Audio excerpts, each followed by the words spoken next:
Hello बच्चों, स्वागत है आप सबका हमारे चैनल पे जहां क्वालिटी एजुकेशन मिलती है। देखो बच्चों, अब हम पार्ट 6 पर आ गए हैं कंपनी अकाउंट्स में। अब हम थ्योरी खत्म करके अब हम एग्जांपल के द्वारा समझेंगे कि क्वेश्चन क्या कहता है।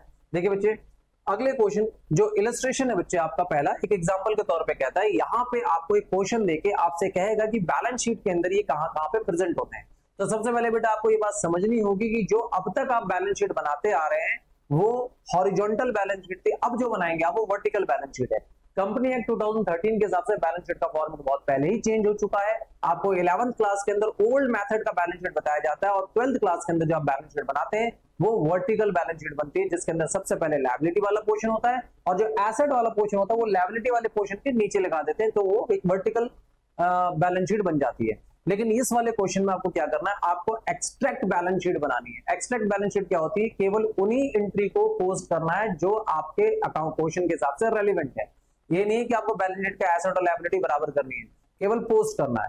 और इस बैलेंस शीट के साथ साथ आप बैलेंस शीट के आइटम को एक्सप्लेन करने के लिए कि आइटम कैसे आया उसके लिए एक सेपरेट नोट टू अकाउंट बनाते हैं बच्चे।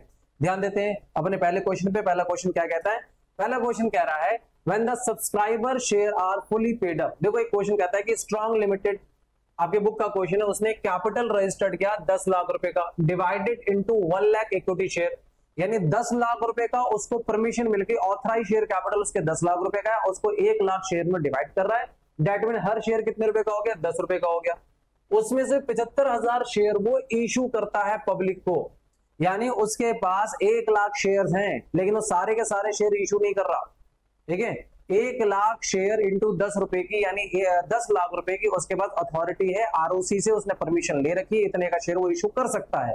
लेकिन फर्स्ट टाइम वो सारे के सारे शेयर इशू नहीं कर रहा, वो केवल 75,000 शेयर इशू कर रहा है। और उसमें से भी it receive application for 70,000 share, यानी 75,000 शेयर को उसने पब्लिक में इशू किया, लेकिन पब्लिक ने उसमें से केवल 70,000 शेयर को ही सब्सक्राइब किया। ठीक है, यानी एप्लीकेशन मनी सिर्फ 70,000 शेयर की आई। द डायरेक्टर कॉल्ड 10 रुपीज पर share which was receive. Director ने पूरे 10 रुपए मांग लिए थे, पब्लिक ने सारे 10 रुपए पहुंचा दिए थे। तो पहले बच्चे आपको यह समझना जरूरी है कि इस केस को हम करते कैसे हैं। नॉर्मली पहले बात को समझिए। देखिए, आपको याद होगा authorise share capital. Authorise capital अलग होता है बच्चे कि कंपनी से परमिशन कितने के लिए, हमारे क्वेश्चन के हिसाब से हमें परमिशन मिल गई 10 लाख रुपए के शेयर को इशू करने की परमिशन मिल गई। लेकिन हम सारे के सारे शेयर इशू नहीं करते क्योंकि उसके पीछे कुछ कंडीशंस होती है। मैंने पिछले वीडियो में आपको बताया होगा कि ये कंडीशन होती है सेबी की कि जब भी हम शेयर इशू करें फर्स्ट टाइम तो 90% शेयर बिक जाने चाहिए। ठीक है, तो इसीलिए पहली बार में लोग कम शेयर इशू करते हैं, वहां से और भी अदर रीजन हो सकता है। तो इस वाले केस में जो इशूड कैपिटल है, इशूड कैपिटल है वो 75,000 शेयर का है, यानी 7.5 लाख रुपए का। 75,000 शेयर इंटू 10 7.5 लाख रुपए का शेयर होगा। और उसमें से भी जो सब्सक्राइब कैपिटल होगा, जो सब्सक्राइब कैपिटल होगा, यानी पब्लिक ने कितने का सब्सक्राइब किया, that is 7 lakh. 70,000 into 10 7 lakh rupees का शेयर पब्लिक ने सब्सक्राइब किया। ध्यान दीजिए, इसको हम कैसे डील करेंगे। तो हम इसको बैलेंस शीट के फॉर्मेट में लिखेंगे। देखिए सॉल्यूशन यहां से स्टार्ट है बच्चे, सॉरी सॉल्यूशन बच्चे यहां से स्टार्ट है। सॉल्यूशन में देखिए आप एक बैलेंस शीट का फॉर्मेट बनाएंगे। बैलेंस शीट के फॉर्मेट में सबसे पहले लायबिलिटीज आती है, लायबिलिटी की हेडिंग होती है इक्विटीज एंड लायबिलिटी। उस इक्विटी एंड लायबिलिटी के अंदर सब हेडिंग होती है शेयर होल्डर फंड, और शेयर होल्डर फंड के अंदर हम लिखेंगे शेयर कैपिटल। आपको पहले बैलेंस शीट का फॉर्मेट बेटा आपको याद कर लेना है। किसी वीडियो में आपको बैलेंस शीट का फॉर्मेट मैं भी आपको बता दूंगा, याद करा दूंगा।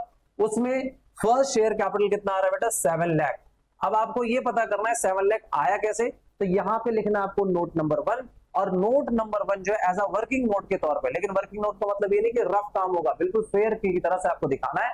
मैं नेक्स्ट पेज में आपको नेक्स्ट स्लाइड में वर्किंग नोट इसका दिखा रहा हूं, ध्यान दीजिए। वर्किंग नोट इस तरीके से बनाना है, हेडिंग डालनी है इसके अंदर नोट टू अकाउंट, इसकी हेडिंग डालेगी नोट टू अकाउंट, और नोट टू अकाउंट लिखकर उसके बाद आप इस तरीके से करेंगे और यहाँ पे लिखेंगे नंबर 1। आप वहां आपने प्रेजेंट किया कि ये जो 7 लाख है, ये 7 लाख एक्सप्लेन किया जाएगा नोट नंबर 1 में कि 7 लाख आया कैसे। आप उस 7 लाख को बच्चे यहाँ पे एक्सप्लेन कर रहे हैं कि शेयर कैपिटल की जो हेडिंग है उसके अंदर ऑथराइज शेयर कैपिटल, अभी मैंने रफ में आपको करके दिखाया था ऑथराइज शेयर कैपिटल, वो यहाँ बताया था। और यहाँ नीचे उसको एक ब्रीफ इंफॉर्मेशन दे दी गई कि 1 लाख इक्विटी शेयर्स हमारे पास 10 रुपए के हैं, जिसका टोटल अमाउंट कितना बनता है 10 लाख अमाउंट बनता है। तो हमारे पास जो अथॉरिटी है वो 10 लाख की है।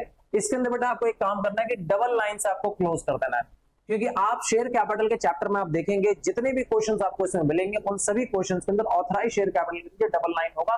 कारण ये है कि इसको टोटल नहीं किया जाता, अगर इसको डबल लाइन नहीं करेंगे तो टोटल में काउंट हो जाएगा, है ना। हमें इतनी की अथॉरिटी मिली, इतना पैसा हमारे पास आया नहीं है।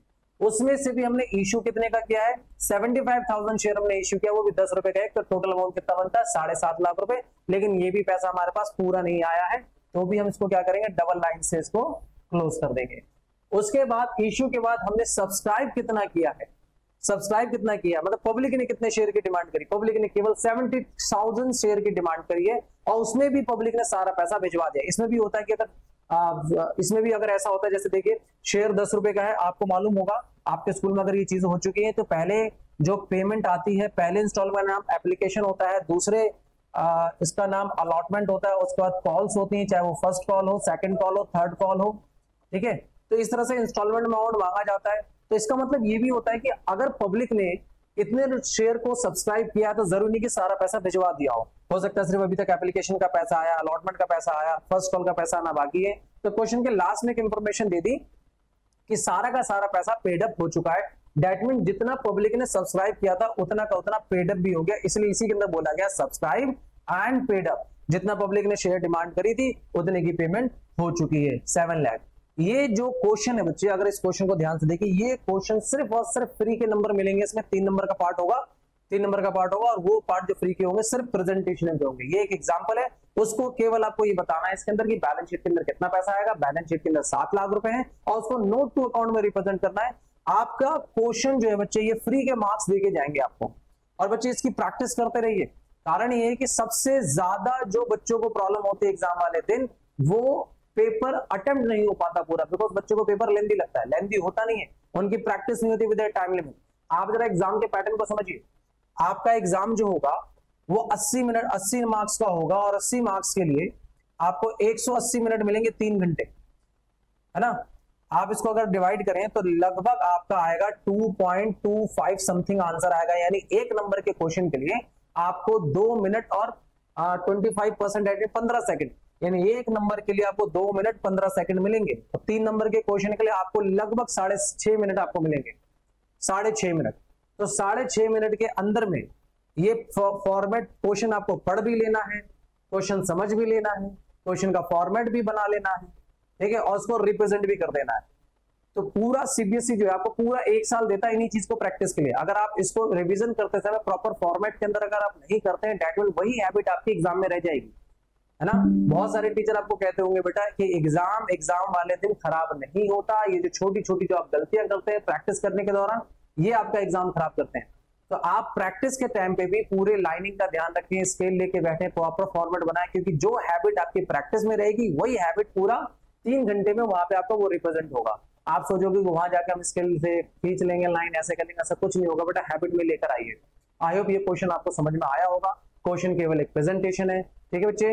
मिलते हैं हम आपसे नेक्स्ट वीडियो में और एग्जाम्पल के साथ और बढ़िया वीडियो के साथ, आपकी नॉलेज को और इनहेंस करने के लिए।